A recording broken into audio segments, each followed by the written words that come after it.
El tópico que tengo esta tarde hace a algunas personas se sentirem nerviosas. Normalmente cuando se compara la Biblia con los escritos del antiguo cercano oriente, se hace para disminuir la veracidad, la autenticidad de las escrituras. Sin embargo, cuando uno estudia la Biblia y la literatura del antiguo Oriente Próximo, uno encuentra similitudes. Hay muchas cosas que son bastante semejantes y tenemos que tratar de eso, tenemos que lidiar con eso, tenemos que explicar estos hechos que los arqueólogos han traído a la luz, especialmente en el siglo XIX, siglo XX. Muchas descubiertas de inscripciones, de documentos antiguos, han revelado similitudes de la Biblia con esta literatura. Hasta este tiempo, hasta el siglo XVIII, se pensaba que lo que tenemos en la Biblia era singular. La historia de la creación, la historia del diluvio y otros textos bíblicos, se pensaba que esas historias, estas narrativas, solo estaban en la Biblia. Pero después del siglo XIX, XVIII, con las excavaciones arqueológicas, con los documentos antiguos que fueron descubiertos, se encontró que los antiguos tenían sus narrativas del diluvio, sus narrativas de la creación y otras cosas más. En esta ponencia, yo quiero enfocar los profetas, la relación de la literatura profética de la Biblia con la literatura del antiguo cercano Oriente. Y vamos a hacer algunas comparaciones, vamos a verificar algunos puntos en que los profetas parece que utilizan el lenguaje, las figuras, las imágenes del antiguo cercano Oriente. Pero el punto aquí no es solamente identificar los paralelos. Mi principal preocupación es al final proveer una moldura, un modelo para que podamos entender y explicar estas similaridades. De hecho, esto no debería ser un escándalo para nosotros, porque nosotros creemos que la Biblia es una mezcla de la humanidad con la divinidad. La Biblia es el mensaje de Dios para nosotros. Tiene una dimensión divina e indiscutible, pero al mismo tiempo, la Biblia es también un libro que nos he dado en lenguaje humano. La lengua, el hebreo, el griego, las lenguas las cuales la Biblia es traducida son lenguas humanas. Por lo tanto, en la Biblia hay esta mezcla misteriosa de la dimensión divina con la dimensión humana. Y nosotros no podemos separar, están ahí. Así Dios nos ha dado la Biblia. Y la Biblia es muy diferente de otras literaturas religiosas. Por ejemplo, los libros de los mormones, se dice que él fue dado por el ángel, listo al profeta de ellos. El Corán también es entendido como algo que Dios reveló completamente listo al profeta Mahomet. Pero nosotros no entendíamos de esta forma la Biblia, porque no es así que la Biblia presenta a sí misma. En la Biblia tenemos esta mezcla de los elementos divinos con los elementos humanos que se combinan para comunicar la revelación de Dios. Y cuando uno va a los profetas, y por profetas me refiero a los profetas canónicos, de Isaías hasta Malaquías, nosotros encontramos motivos, frases, temas desarrollados en estos libros que también están presentes en la literatura del antiguo cercano oriente. Y ahora voy a decirles la estructura de mi presentación. Después ustedes pueden leerla en el libro, porque es uno de los capítulos del libro. En primer lugar, yo voy a trabajar un poquito y hablar un poquito sobre las alusiones literarias que nosotros encontramos en los profetas. Especialmente lo uso que aparentemente los profetas hacen de la propaganda regia de los asirios. El lenguaje que el profeta utiliza en algunos textos es muy similar a los anales de los reyes asirios. Los profetas utilizan motivos, imágenes especiales, por ejemplo, la imagen del león. Dios muchas veces en el libro de Nahum y otros libros de la Biblia es referido, es mencionado como si fuera un león. Esa es una imagen que está muy presente en la literatura del antiguo cercano oriente también. Hay los tratados de vasallaje, que son tratados de los reyes asirios con sus vasalos, con los pueblos dominados. Y hay alusiones en los profetas que se refieren a estos tratados también. Esta es la primera parte, la literatura ugarítica también. Esa es la primera parte, son alusiones. Las alusiones literarias. La segunda parte de la ponencia serán las alusiones teológicas, porque los profetas no apenas se usan lenguajes, figuras de lenguaje, expresiones, metáforas, imágenes. Ellos también utilizan algunos temas teológicos que están en los profetas, pero que también están en la literatura del antiguo cercano oriente. Concepto, por ejemplo, del día del Señor, del fin del mal, de la resurrección. Estos temas no están solamente en la Biblia. La esperanza mesiánica también no están solamente en la Biblia. También ellos son encontrados en la literatura del antiguo cercano oriente. ¿Cómo explicar esto? Simplemente decir que la Biblia, que los profetas copiaron de los autores antiguos, no es verdad. No hay evidencia y contradice algunas evidencias que encontramos en la Biblia misma. Decir que estas literaturas que los pueblos del Antiguo Oriente copiaron de la Biblia, también tampoco es verdad, porque la literatura del Antiguo Oriente es más antigua que la Biblia. Algunas alusiones a la resurrección aparecen en textos de Ugarit, que son datados de 1500, 1400 años antes de Cristo. Es más antiguo que todos los profetas. Esta es la segunda parte de mi papel, de mi ponencia, que es las alusiones teológicas. Y la tercera parte son las implicaciones hermenéuticas y teológicas de estos paralelos. Entonces, al final, mi intención es mostrar para ustedes cómo nos podemos entender estos paralelos. Porque nosotros tenemos que tener siempre muy presente en nuestra mente que hoy la Biblia es un libro público que está siendo estudiada e investigada en las universidades. Diferentes aportes son traídos a la Biblia.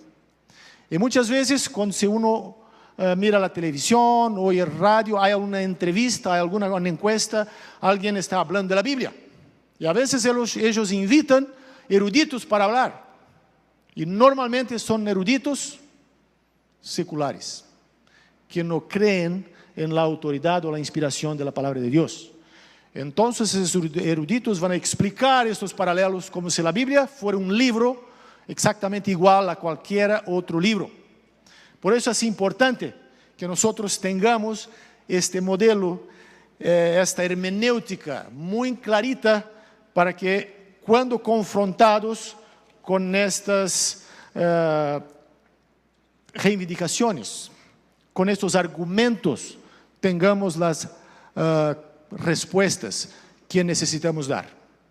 Vamos a empezar con la primera sección de la ponencia. Voy a hablar un poquito sobre las alusiones literarias ahora. Y voy a empezar con la propaganda regia, con la propaganda de los reyes asirios. Voy a dar algunos ejemplos aquí de la palabra de Dios. Isaías 1:7. Isaías capítulo 1, verso 7. En este versículo el profeta anunció la devastación de la tierra usando una fraseología que se parece mucho a los antiguos anales reales del Próximo Oriente. Aquí está lo que dice Isaías: vuestra tierra está destruida, vuestras ciudades puestas a fuego, vuestra tierra delante de vosotros, comida por extranjeros. Esta es la palabra de Dios, de esto que Isaías está diciendo. Ahora, este lenguaje de tierra destruida, ciudades puestas a fuego, tierra comida por extranjeros, este lenguaje aparece en los anales, en los documentos asirios, donde la secuencia del verbos desolar, quemar, fuego, solo aparece allí. Solo aparece aquí en la Biblia, en Isaías capítulo 7.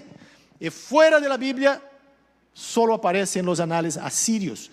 Lo que sugiere que de alguna manera el profeta debería conocer estos documentos o lo que se hablaba en esos documentos. Después, otro texto que se habla, donde Isaías utiliza metáforas de aguas torrenciales y de una gloria abrumadora para representar al rey de Asiria en su marcha contra Judá. Y ahora vamos a Isaías capítulo 8, versículos 7 y 8. El profeta dice así: y aquí que el Señor hace subir contra ellos las aguas del río, embravecidas y copiosas, desbordará por todos sus cauces el rey de Asur y todo su esplendor, invadirá todas sus riberas, seguirá por Judá, anegando a su paso hasta llegar al cuello, y la envergadura de sus alas abarcará la anchura de su tierra. Emanuel. Isaías 8, 7 y 8. Ese es un lenguaje muy pomposo, un lenguaje poético, en que Isaías describe a Siria como una inundación, como aguas que están ahora fluyendo como un río caudaloso, poderoso, que ahora viene para destruir. Es interesante notar que exactamente este es el lenguaje que los asirios utilizaban en sus documentos para describir sus conquistas, sus victorias, sus ataques a los enemigos. Y el profeta Isaías ahora, cuando habla a Judá, cuando habla al pueblo de Dios, cuando habla a Israel, por así decir, sobre la destrucción que el Señor va a enviar, que será causada por los asirios, el profeta utiliza el lenguaje que todos conocían, el mismo lenguaje que los asirios aplicaban a sí mismos. Hay otros ejemplos, yo no voy a leer porque no es necesario, ustedes pueden tener después el capítulo del libro, pero un otro punto que me gustaría destacar y mencionar ahora es el motivo del león.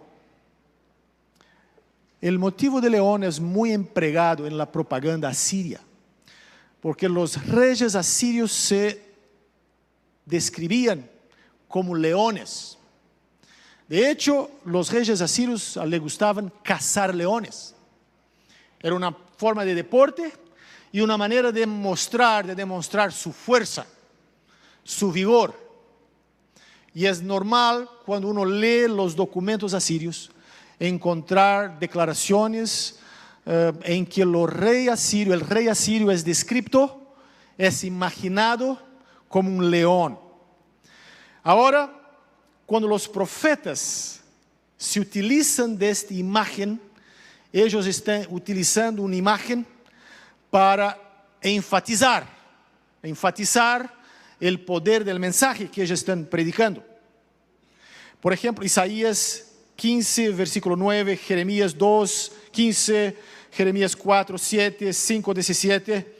En nuestros textos hay muchas similitudes, donde reyes asirios y babilonios son descritos como si fueran los leones.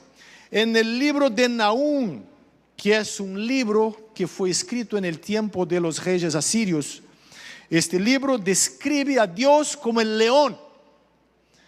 Y el libro de Nahum es un libro que trae un mensaje de destrucción para los asirios. Y en el libro de Nahum, Dios es representado como el león. Ahora, aquella imagen que los asirios aplicaban a sí mismos, a sus reyes, el profeta aplica a Dios. El león no son los asirios, no es el rey asirio. El león es Dios que viene a cazar los leones asirios. Así, el libro de Nahum es un libro muy, muy pequeño, pero está lleno de estas imágenes, de las figuras, de la figura de Dios como león. Así, cuando uno lee el libro de Nahum, con este conocimiento en el fondo, el libro se torna más clarito. Ahora podemos entender por qué el profeta está usando este lenguaje, el lenguaje del león. Otro punto de similitud con la Biblia son los tratados de vasalaje de los reyes asirios también. Especialmente los tratados de vasalaje cuando el rey asirio hace un contrato, somete una otra nación, un otro pueblo. Ellos hacen ese contrato, hay un documento que es escrito, es sellado. En el documento de vasalaje normalmente hay una lista de maldiciones. Lo que va a ocurrir si la nación dominada se rebelar contra el rey asirio. Hay listas muy grandes de maldiciones que nosotros encontramos en estos documentos. Ahora, lo que es interesante notar es que cuando uno va a examinar las listas de maldiciones, por ejemplo, que Nahum, el profeta, presenta contra Siria. Él presenta una larga lista de maldiciones. Y Nahum utiliza precisamente la lista de maldiciones que encontramos en los tratados de vasalajes asirios.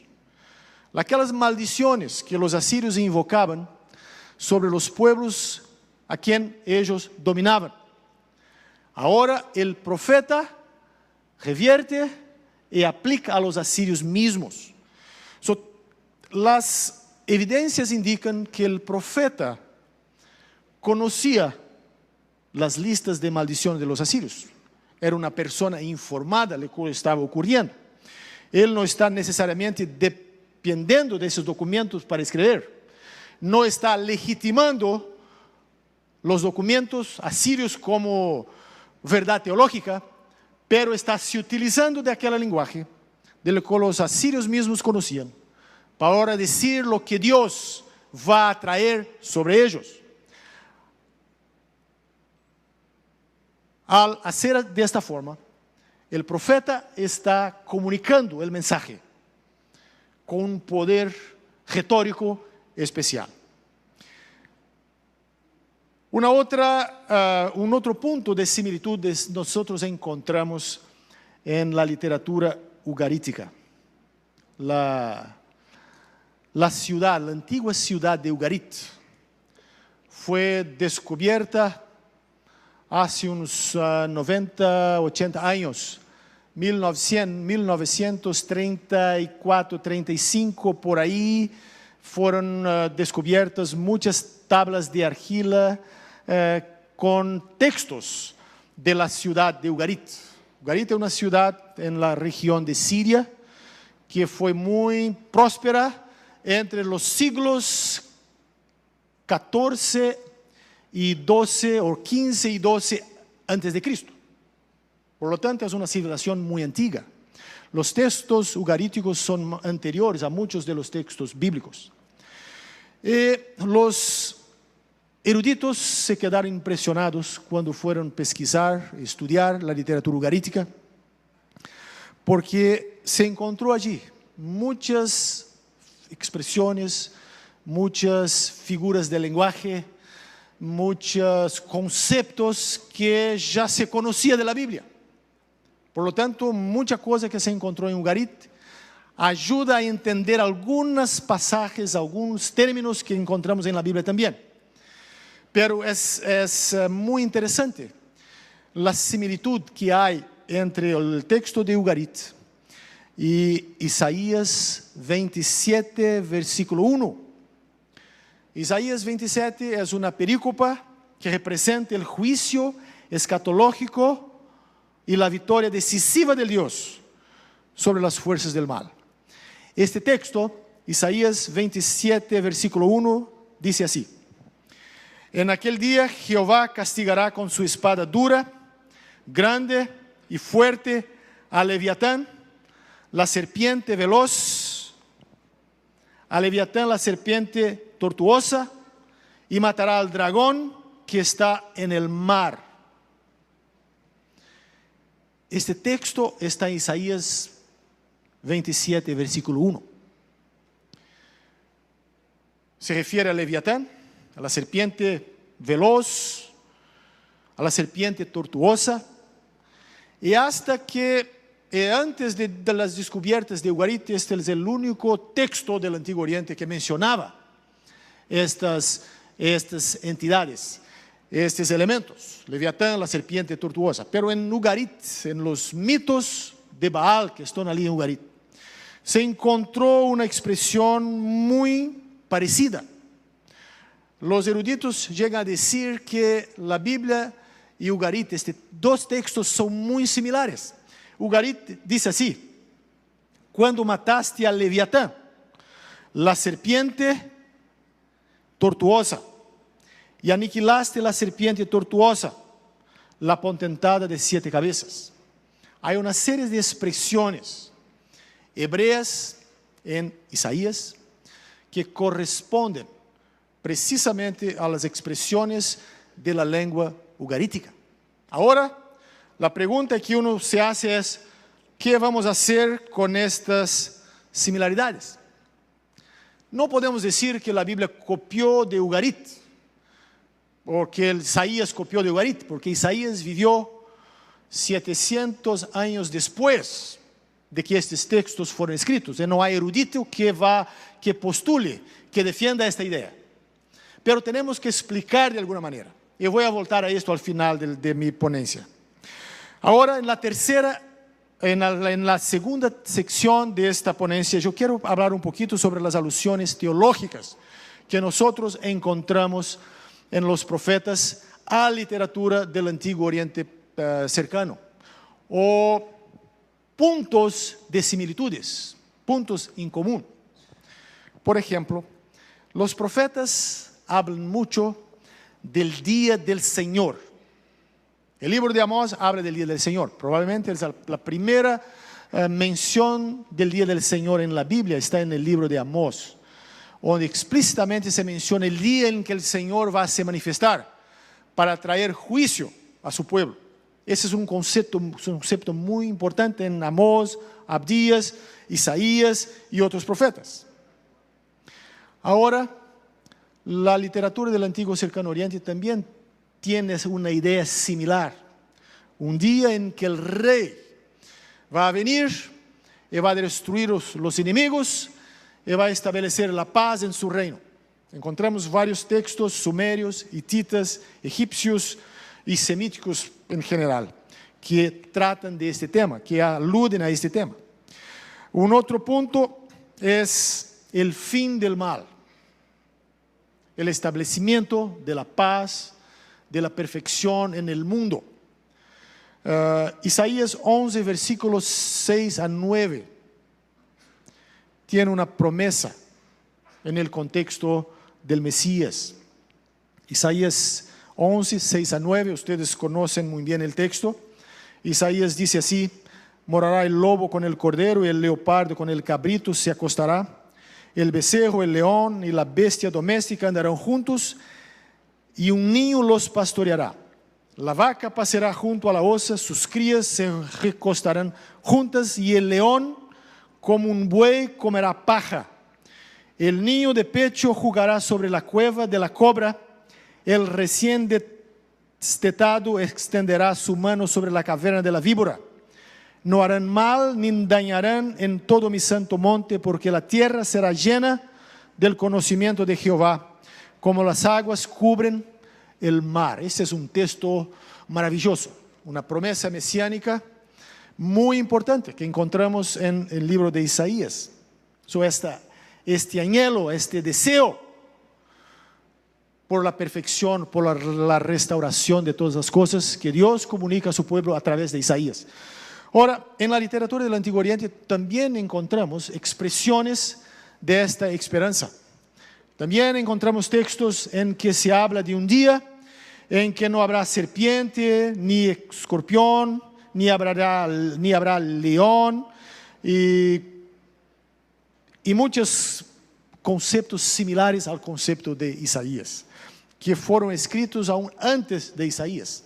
Por lo tanto, esta esperanza es una esperanza más amplia que otros pueblos del antiguo cercano oriente tenían también. Un otro punto, un otro concepto teológico que me gustaría ahora mencionar para ustedes es la propia idea, propia noción de resurrección. No hay muchos pasajes en el Antiguo Testamento que hablan de la resurrección, pero hay algunos muy significativos. Tenemos Isaías 26, versículo 19, Oseas 6, versículo 2, Ezequiel 37, Daniel 12, versículos 2 y 13.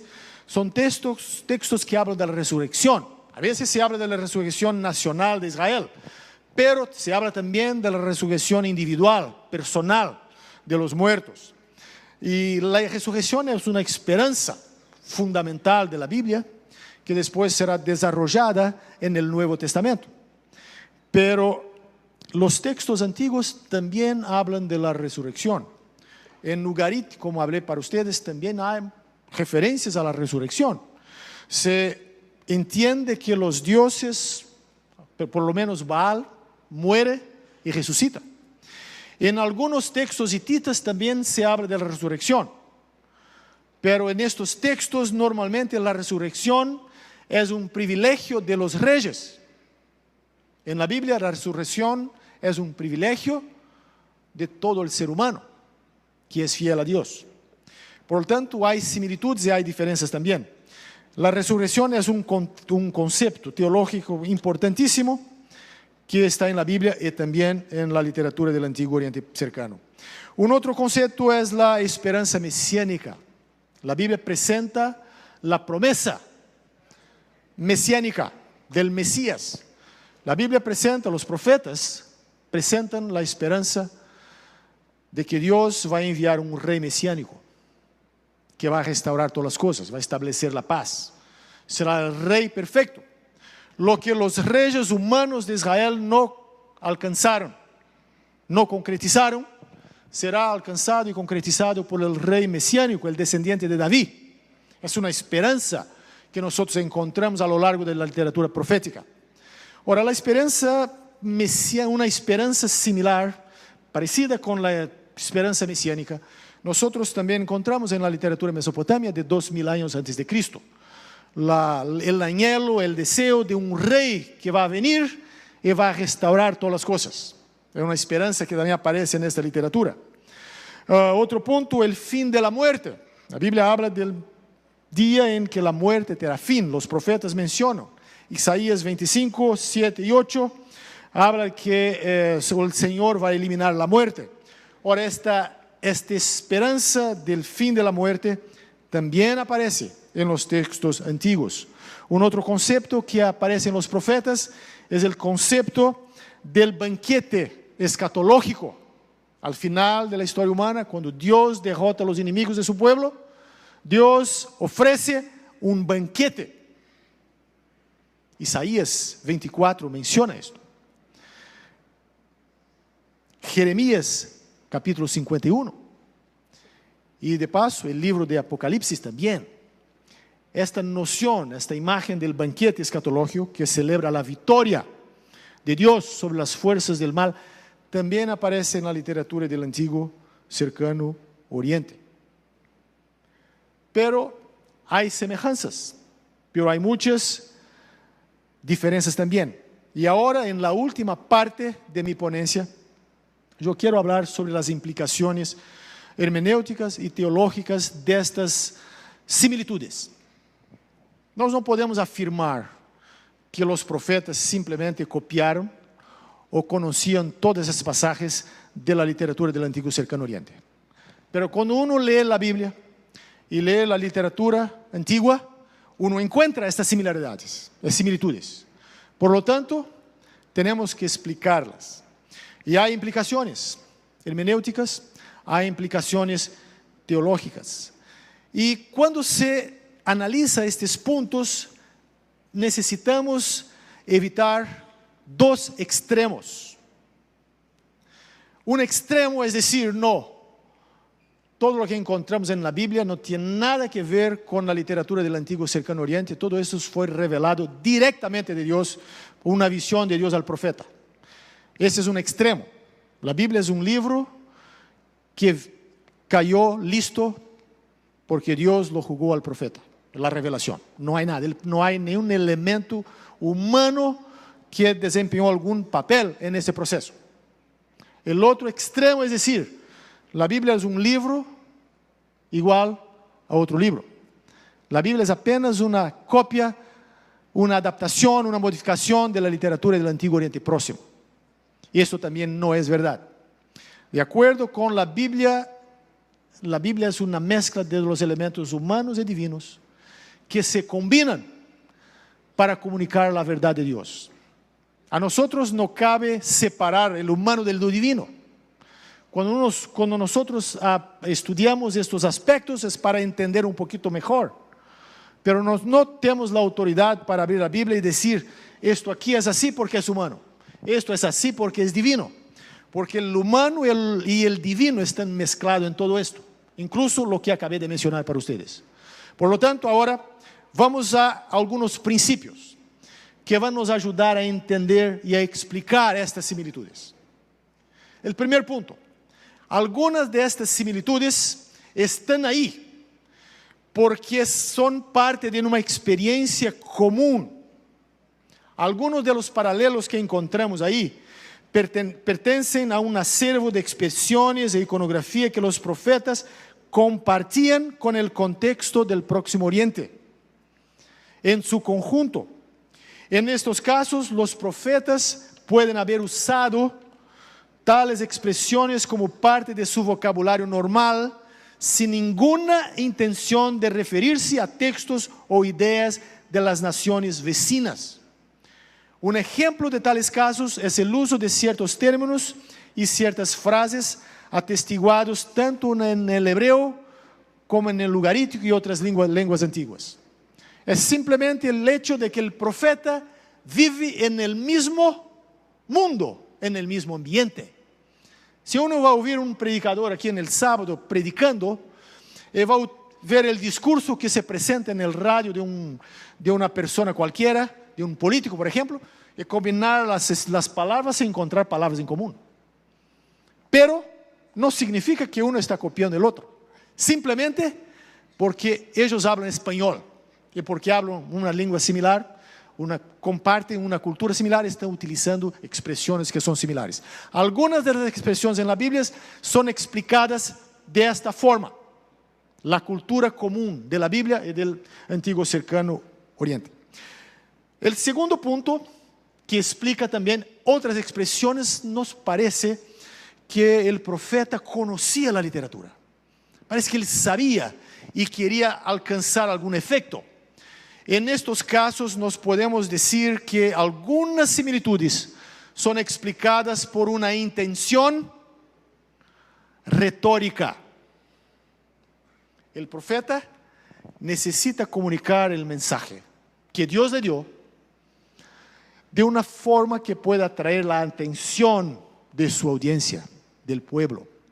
Por ejemplo, cuando el profeta Nahum habla de las maldiciones, anuncia las maldiciones que Dios va a traer sobre los asirios.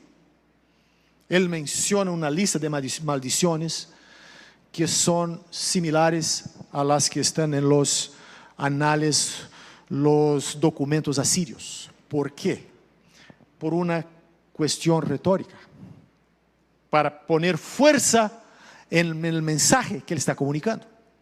Cuando el profeta se refiere a Dios como el león y utiliza expresiones que son similares a las expresiones que los asirios utilizan para sus reyes, el profeta está utilizando retóricamente la expresión.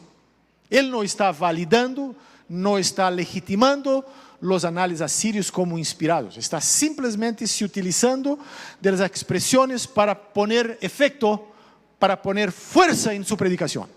Entonces, en algunos casos es así. Esto ocurre aún hoy. El predicador puede vir aquí, pregar la palabra de Dios, utilizar ilustraciones del día a día.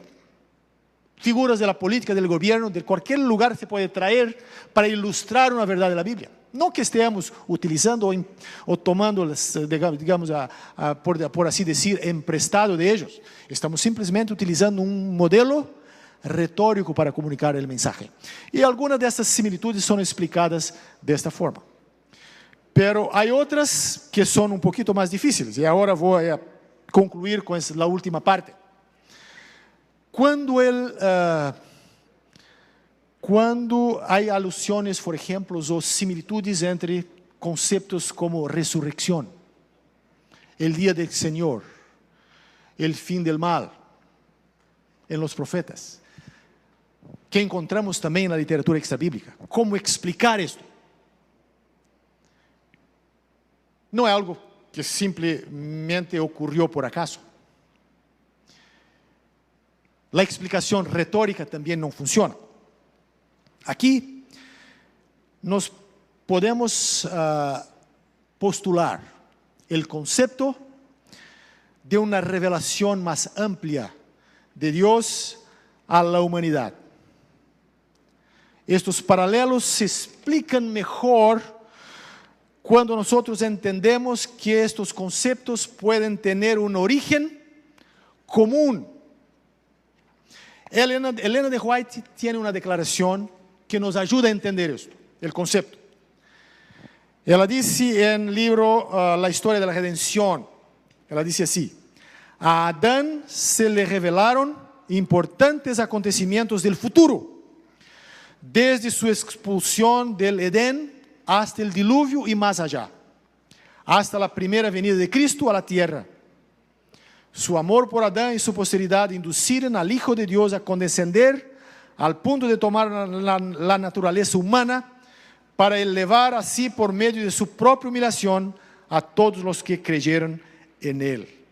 Entonces, ese punto que Ellen White hace aquí es muy importante para que nos entendamos algunas de estas similitudes, especialmente en el área de conceptos teológicos. Ela dice: a Adán se le revelaron importantes acontecimientos del futuro, lo que nos hace entender que Adán enseñó a sus descendientes, que enseñaron a sus descendientes, y así se fue por una tradición oral hasta que Moisés puso todo por escrito. Pero nosotros sabemos que algunos de los descendientes de Adán abandonaron la verdad, se tornaron apóstatas, pero ellos no perdieron el conocimiento de la verdad 100%. Ellos continuaron preservando elementos de la verdad, todavía, porém, distorsionados por el paganismo. Y por eso encontramos estas similitudes. Encontramos un relato, una narrativa de la creación en la Biblia, muy clarita, que refleja la verdad de la revelación de Dios, pero hay relatos de la creación, narrativas de la creación en el antiguo cercano oriente, que están distorsionados por el politeísmo. ¿Por qué son semejantes? No es porque uno copió del otro, porque los dos tienen un origen común de la creación. Entonces, esos tres puntos nos ayudan a entender las similitudes entre la Biblia y el cercano oriente. La cuestión, el punto 1, el ambiente común, porque las personas vivían en el mismo ambiente, por tanto utilizaban las mismas expresiones. El punto 2 es la cuestión retórica, donde el profeta o el escritor bíblico intencionalmente se utiliza de una expresión extrabíblica o de los paganos para comunicar con fuerza una verdad.